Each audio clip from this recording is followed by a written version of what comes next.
السلام علیکم ورحمۃ اللہ وبرکاتہ۔ جب انسانی زندگی کے اندر کئی طرح کی مشکلات ہو اور کئی طرح کی مشکلات اور پریشانیوں کا وہ سامنا اور مقابلہ کر رہا ہو،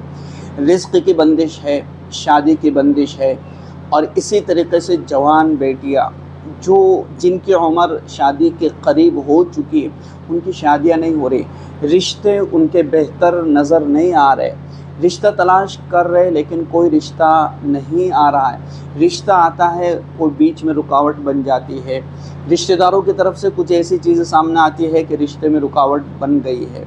کئی طرح کے مسائل اور کئی طرح کی پریشانیاں، کوئی اپنے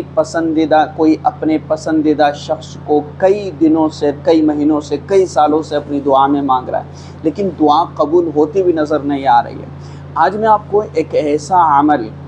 اگر اس عمل کو یقین اور پابندی اور اہتمام کے ساتھ، توکل کے ساتھ، اللہ کی ذات پر بھروسہ کرتے ہوئے کیا جائے تو انشاءاللہ اللہ کی مدد ضرور آئے گی۔ ہمارا جو بنیادی اصول ہونا چاہیے وہ اللہ کی ذات پر توکل اور اعتماد۔ توکل اور اعتماد ایسا کہ میں نے جو پڑھا اور میں نے جو عمل کیا اور میں نے جو اللہ سے مانگا، گویا کہ اللہ نے مجھے عطا کر دیا ہے، اور میرا اللہ میری بات سن رہا ہے، اور میرا اللہ میرے زندگی کے ہر عمل، ہر پریشانی اور ہر تکلیف سے واقف ہے، تو میرا اللہ میری زندگی کی اس تکلیف، اس پریشانی، اس مصیبت کو ختم کر کے میرے لیے راستے ہموار کر دے گا اور میرے لیے راستے بنا دے گا۔ اور وہ جو عمل اور وظیفہ ہے، یہ بزرگوں کا بتلایا ہوا عمل ہے، یا لطیف یا ودود۔ یا لطیف ایک ایسا عمل اور ایک ایسا اللہ کا صفتی نام ہے کہ اللہ تبارک و تعالیٰ زندگیوں میں اس عمل اور اس نام کی برکت سے مشکل ترین زندگی کو آسان کر دے گا۔ اللہ تبارک و تعالیٰ اس نام کی برکت سے ہماری زندگی کے جتنی بھی پریشانیاں ہیں، جتنی بھی تکلیفیں، یا ہمارے دل میں یا ہمارے جو چاہت ہے، اللہ وہ ہمیں عطا کر دے گا۔ یا لطیف اللہ تبارک و تعالیٰ کا وہ صفتی نام ہے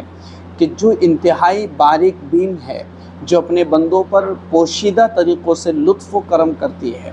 جب سارے راستے بند ہوتے نظر آئے تو اللطیف ایسی جگہ سے، یعنی اللہ ایسی جگہ سے رزق اور سبب پیدا کرتا ہے کہ جہاں ہمارا گمان نہیں جا سکتا تھا اور جہاں کے لیے ہم سوچ نہیں سکتے تھے۔ اور الودود بہت زیادہ محبت کرنے والا، دنیا کی تمام محبتیں مشروط ہوتی ہے، یعنی شرط ہوتی ہے کہ اگر آپ ہم سے یہ رکھو گے، یہ کرو گے اس طرح سے تو محبتیں ہے، اور ذرا اس سے ہٹے تو محبتیں ختم ہو گئی۔ جبکہ اللہ تبارک و تعالیٰ کی محبت کوئی غرض نہیں، اللہ کی طرف جو آتا ہے اللہ اپنی محبتیں اس پر نچھاور کر دیتا ہے۔ جو اللہ کو پکارتا ہے اللہ اس کی ہر ضرورت کو پورا کر دیتا ہے۔ تو یا لطیف یا ودود یہ عمل ہمیں کرنا ہے اور پڑھنا ہے، کثرت کے ساتھ اس کو پڑھتے رہنا ہے۔ فجر کی نماز کے بعد پڑھے، مغرب کی نماز کے بعد پڑھے، اور خصوصاً رات میں سونے سے پہلے 21 مرتبہ اس عمل کو، یا 41 مرتبہ اس عمل کو شروع میں اور آخر میں درود شریف پڑھے،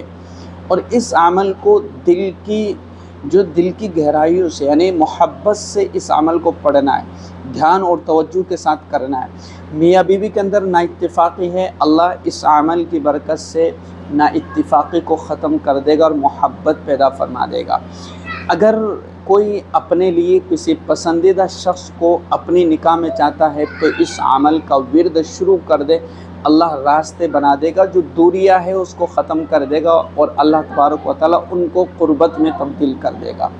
جو رنجشیں آپس میں بنی ہوئی اللہ ان کو دور کر دے گا۔ رزق میں تنگی نظر آ رہی ہے، اللہ اس تنگی کو ختم کر کے کشادگی عطا فرما دے گا۔ اس وظیفے کے لیے کوئی خاص وقت متعین نہیں ہے، بلکہ کسی بھی وقت کیا جا سکتا ہے، اور جس وقت ہم پڑھنا چاہے ہم پڑھیں، اس کا کوئی نقصان نہیں ہے۔ لیکن کچھ شرائط ہے جن شرائط کو ہمیں سامنے رکھنا ہے۔ اگر ان شرائط پر ہم عمل کریں گے تو انشاءاللہ اس عمل کا فائدہ ہمیں زیادہ ہوگا۔ نمبر 1، اس عمل کو کرنے کے ساتھ 5 نمازوں کی پابندی ہمیں کرنا ہے۔ اور جو خواتین ہیں اور جن کے جو خاص ایام، خاص وقت متعینہ جو ایام آتے ہیں ناپاکی کے، تو ان میں اس عمل کو ترک کر دینا ہے اور صرف زبان سے اس عمل کا ورد جاری رکھنا ہے۔ لیکن جو ہم مخصوص وقت کے لیے کر رہے تھے، کسی خاص ٹائم میں بیٹھ کر کے پڑھ رہے تھے، تو اس کو چھوڑ دیں، کیونکہ وہ نماز کے بعد ہم پڑھ رہے تھے تو نماز پڑھنا ہوتا ہی نہیں ہے ان دنوں میں، تو نماز چھوٹ جائے گی، ٹھیک ہے۔ تو جب ہم پاک ہو جائے تو نمازوں کے بعد دوبارہ سے اس عمل کو شروع کر دیں۔ لیکن ویسے ہم ناپاکی کے دنوں میں بھی یا لطیف یا ودود چلتے پھرتے اٹھتے بیٹھتے اس کو ہم پڑھ سکتے ہیں اور اس کا ورد جاری رکھ سکتے ہیں۔ تو سب سے پہلے نمازوں کا اہتمام ضروری ہے، طہارت اور پاک جگہ پر، یعنی اپنے اندر کی طہارت، باوضو ہو کر کے اس عمل کو کریں تو انشاءاللہ زیادہ فائدہ ہوگا، کیونکہ اس وقت ہمارا جو ذہن ہوتا ہے وہ یکسوئی میں ہوتا ہے، ایک طرف ہوتا ہے، صرف اللہ کی طرف ہمارا، صرف وظیفے پر ہمارا ذہن ہوتا ہے۔ اچھا، دوسری چیز ہے کہ ہم پختہ یقین کے ساتھ پڑھیں، جو میں نے آپ کو بنیادی چیز بتلائی تھی، اور اس عمل کو تسلسل کے ساتھ پڑھنا ہے، یعنی 41 دن مکمل کرنا ہے، یا 21 دن کا ہم نے عمل شروع کیا تو 21 دن مکمل کرنا ہے، اور پھر بھی اگر ہمیں فائدہ حاصل نہ ہو تو پھر اس عمل کو جاری رکھنا ہے۔ اللہ ایسی جگہ سے ہمارے لیے راستے بنا دے گا کہ ہم اس چیز کا گمان بھی نہیں کر سکتے۔ تو اللہ پر یقین اور توکل کے ساتھ یہ اعمال آپ جب کریں گے تو اللہ کی طرف سے ہمیں وہ راستے نظر آنا شروع ہو جائیں گے جن راستوں کا ہمیں پتہ نہیں تھا، اور جو راستہ ہم اختیار نہیں کر سکتے یا ہماری نظروں میں نہیں تھا، اللہ تبارک و تعالیٰ وہ چیزیں ہمارے سامنے کھول دے گا۔ تو اس ویڈیو کو اپنے دوستوں کے ساتھ ضرور شیئر کریں، اور بھی میں نے اس تعلق سے ویڈیوز بنا رکھی ہے، تو ان ویڈیوز کو بھی آپ دیکھنے کی کوشش کریں، پلے لسٹ بنی ہوئی، وہاں پر جب آپ جائیں گے تو آپ ان ویڈیوز کو تمام کو آپ دیکھ سکتے ہیں۔ السلام علیکم ورحمۃ اللہ وبرکاتہ۔